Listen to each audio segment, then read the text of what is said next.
जय श्री श्याम भक्तों। पुरुषोत्तम मास का पावन महीना चल रहा है और अब बस 5 ही दिन बचे हैं। इस 5 दिन में हम जल्दी उठ करके स्नान करें और अगर आपने अभी तक नहीं किया है तो इससे करने से हमें कुंभ का फल, स्नान करने का फल मिलता है। जो हम कुंभ में स्नान करके आते हैं, थोड़ा सा गंगा जल अगर घर में है तो वो गंगा जल डाल करके आप उसका स्नान कर सकती हैं। गंगा जल की एक बूंद जीभ पे रख सकते हैं, पूरे जन्मों का पाप धुल जाता है।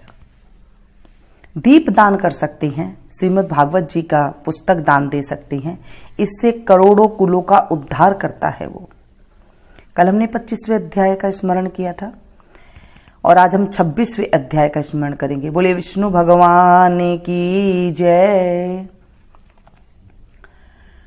तुझ में राम मुझ में राम, सब में राम समाया, सबसे कर लो प्रीत जगत में कोई नहीं पराया।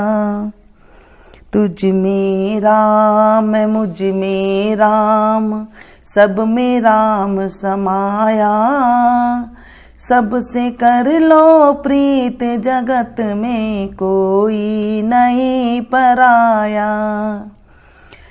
ना जाने किस मूर्ख ने यह लड़ना हमें सिखाया, किस से बैर करे हम कोई नहीं पराया। तुझ में राम मुझ में राम, सब में राम समाया, सबसे कर लो प्रीत जगत में कोई नहीं पराया। 26वां अध्याय। अब उद्यापन के पश्चात व्रत के नियम का त्याग करते हैं। वाल्मीकि ऋषि जी कहने लगे, हे राजन, संपूर्ण पापों का नाश तथा भगवान विष्णु की प्रसन्नता के लिए विधि पूर्वक ग्रहण किए हुए नियमों के त्याग को विधि कहते हैं। हे राजन, अयाचित व्रत में रात्रि के समय भोजन करने वाला मनुष्य ब्राह्मणों को भोजन करा के स्वर्ण का दान देवे। जो मनुष्य अमावस्या को भोजन करता है वह दक्षिणा सहित गो का दान देवे, और जो आंवला स्नान करता है वह दूध या दही देवे। फलों के नियम में फलों का दान करें, तेल के स्थान में घी देवें, घी के स्थान में चून में देवे। धान्यों के नियम में गेहूं और चावल देवें, और पृथ्वी शयन करने वाला सुंदर तकिया तथा चद्दर सहित सैया दान करें। पत्तल तथा भोजन करने वाला मनुष्य घी और शक्कर का भोजन करावे। नख केशों का धारण करने वाला बुद्धिमान मनुष्य दर्पण देवें। नियम के त्यागने पर अनेक प्रकार के रस देवें। दीप दान करता हो तो पात्र सहित दीपक देवें। जो मनुष्य अधिक मास में ऐसा भक्ति से करता है वह वैकुंठ में जाकर वास करता है। बोलिए विष्णु भगवान की जय।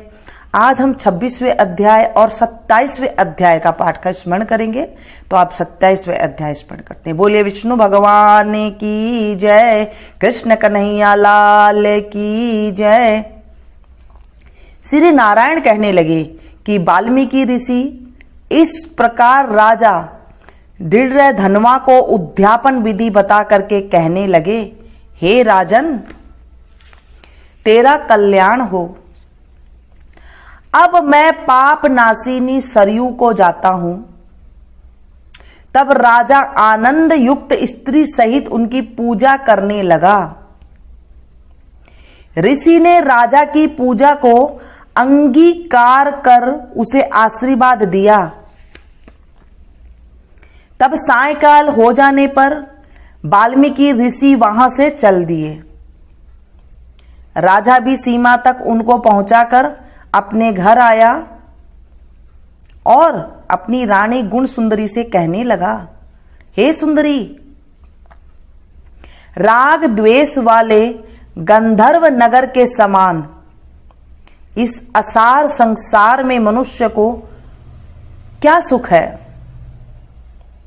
नाशवान शरीर को छोड़कर ध्रुव को प्राप्त करने के लिए, श्री पुरुषोत्तम का स्मरण करने के लिए मैं वन में जाता हूं। तब वह पतिव्रता ऐसे वचन सुनकर अत्यंत नम्रता से हाथ जोड़कर कहने लगी, हे पतिदेव, मैं भी आपके साथ चलूंगी। पतिव्रता स्त्रियों के लिए तो पति ही देवता है। इस प्रकार प्रिया का वाक्य सुनकर और अंगीकार करके राजा पुत्र को राज्याभिषेक कर स्त्री के साथ तत्काल मुनियों से सेवित वन को चला गया। इस प्रकार व्रत की विधि में स्थित हुए तपोनिधि राजा की वह पतिव्रता रानी सेवा में तत्पर रहती। राजा के इस प्रकार करते हुए संपूर्ण पुरुषोत्तम मास के समाप्त होने पर वहां पर विमान आया और विमान पर चढ़कर दोनों सुंदर नवीन शरीर धारण कर तत्काल गोलोक में चले गए। श्री नारायण जी बोले, हे नारद, इस पृथ्वी तल में पुरुषोत्तम मास के समान कुछ भी नहीं है। 1000 जन्मों तक तप करने से भी वह फल नहीं मिलता है जो पुरुषोत्तम के सेवन से मिलता है। जैसे बंदर के 3 रात्रि स्नान करने से करोड़ों जन्मों के पाप नष्ट हो गए थे, श्री पुरुषोत्तम मास में अनजाने में ही उस दुष्ट बंदर का स्नान होने से पूर्व कुकर्मों का नाश हो गया था और वह सुंदर शरीर धारण कर विमान पर चढ़कर गोलोक को चला गया था। तपोनिधे, सब लोगों के हित के लिए वह कथा मेरे से कहिए कि उस बंदर के 3 रात्रि वहां पर स्नान किया, वह बंदर कौन था, उसने क्या आहार किया, क्या उत्पन्न हुआ और उसके अनजाने ही पुरुषोत्तम मास में स्नान करने का क्या फल हुआ। श्री नारायण बोले, केरल देश में उत्पन्न अत्यंत लोभी एक ब्राह्मण था। इस कर्म से लोक में वह कंजूस नाम से विख्यात था। यद्यपि उसके पिता ने उसका चित्र शर्मा नाम रखा था। वह कभी भी कोई धार्मिक कृत्य नहीं करता था। एक वन में विचरने वाला माली उसका मित्र था।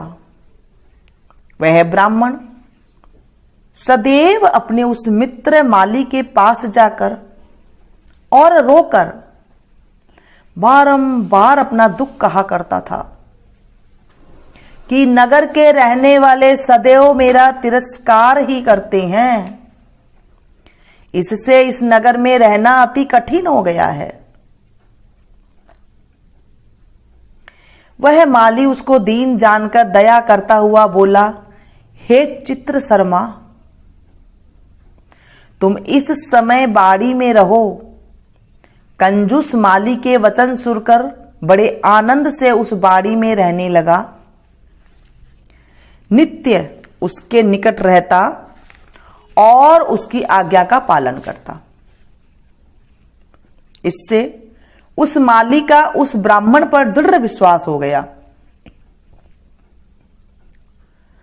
तब उस माली ने अत्यंत विश्वास से अपने समान उस बाड़ी का उसको अधिपति बना दिया और सब प्रकार से बाड़ी की चिंता छोड़कर स्वयं ने राज मंदिर में नौकरी कर ली। इधर लोभ से अत्यंत दुर्लभ वह कंजूस बेचने से बचे फलों को बड़े आनंद से निर्भय होकर खाने लगा।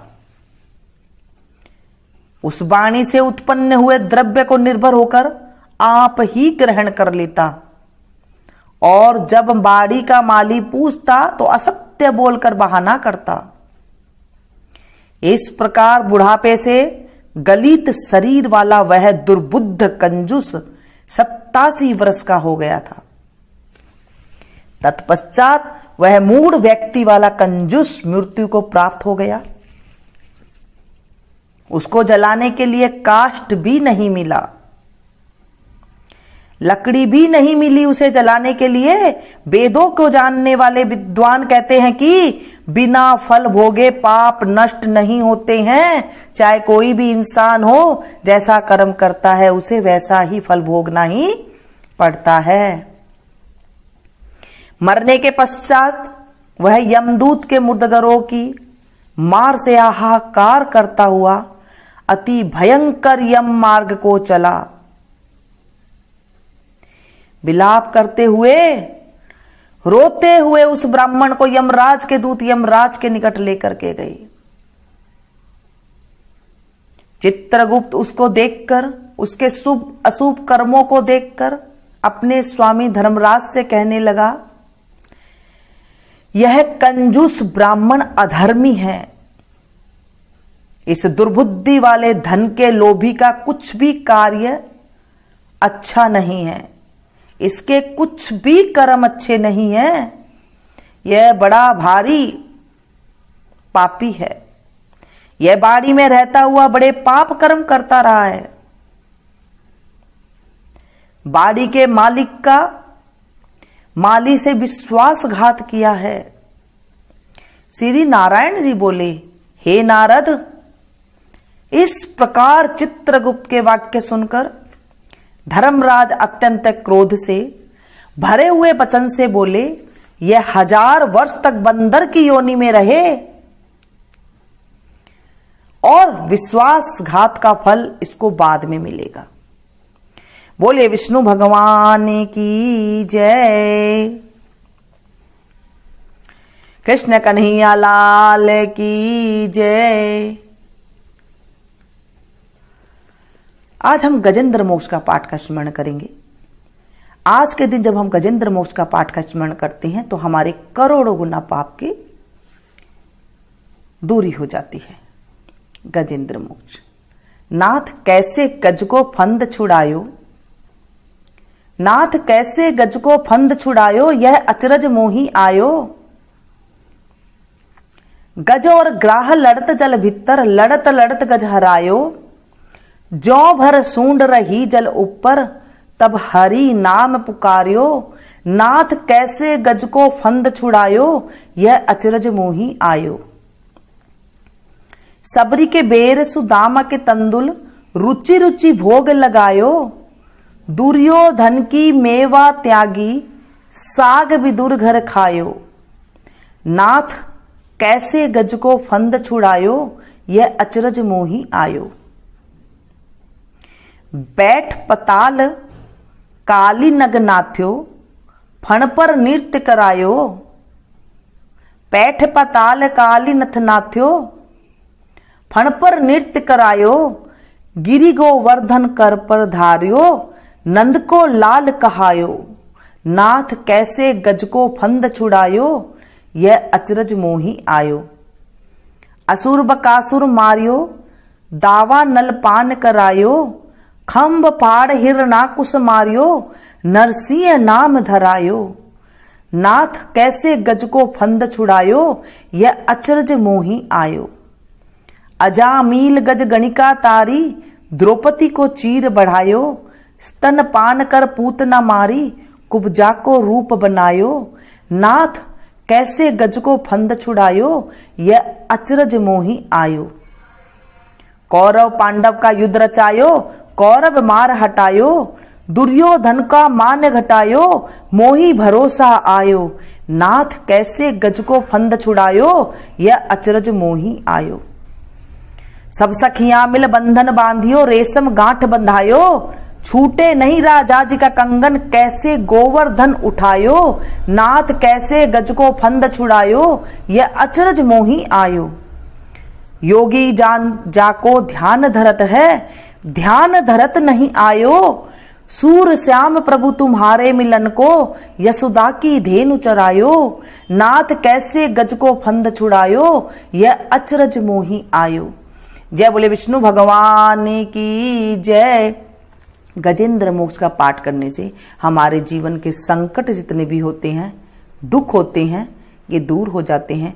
कभी भी कोई गर्भिणी स्त्री अगर दुख पा रही हो तो उसके सामने अगर गजत मोक्ष का पाठ कर देते हैं तो उसको तकलीफ कम हो जाती है। बोलिए विष्णु भगवान की जय, कृष्ण कन्हैया लाल की जय।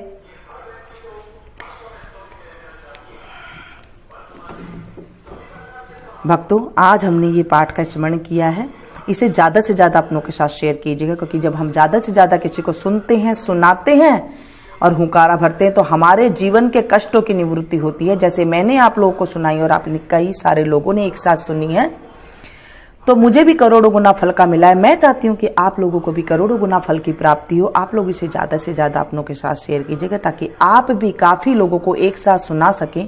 जब हम किसी को अच्छा कर्म सुनाते हैं तो हमारे कर्म में उनके जो कर्म होते हैं 16वां हिस्सा हमें पुण्य की प्राप्ति हो जाती है। तो ये थी छोटी सी जानकारी। मिलती हूँ फिर से एक नई वीडियो में नई जानकारी के साथ। Thank you. जय श्री श्याम भक्तों, पुरुषोत्तम मास का पावन महीना चल रहा है।